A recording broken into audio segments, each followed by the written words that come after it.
Hello. I've been asked, does the word of the day and the Marilyn Initiative practices work with people who have ADHD and ADD?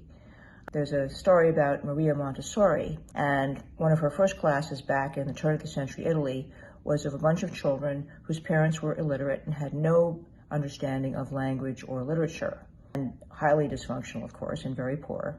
And Maria came up with this brilliant idea, and she cut the letters and the words into blocks so they could be put on a stick like you would use in a parade, and she covered them with sandpaper.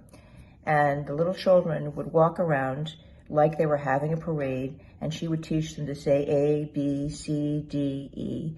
And then through a combination of this, the movement, the fun of the parade, and also having them touch them, which the tactile thing is a part of our learning, which is not very often addressed in this setting.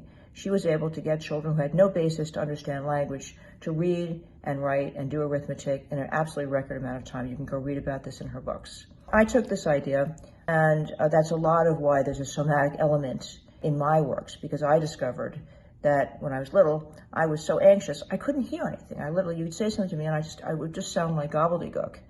And so the way that I learned things was I would listen to music. And while I was listening to music, whatever that anxious part of me would calm down, and then I could read or I could study or whatever.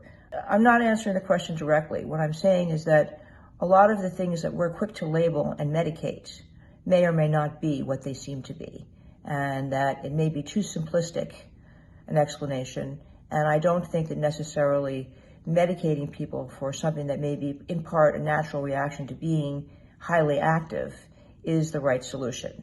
As an adult, for myself, one of the ways that I was able to become a writer in spite of all this was because I have kept a journal since I was in 6th grade. And a lot of my journals are circles and drawings and things that probably ultimately became the word of the day clustering technique.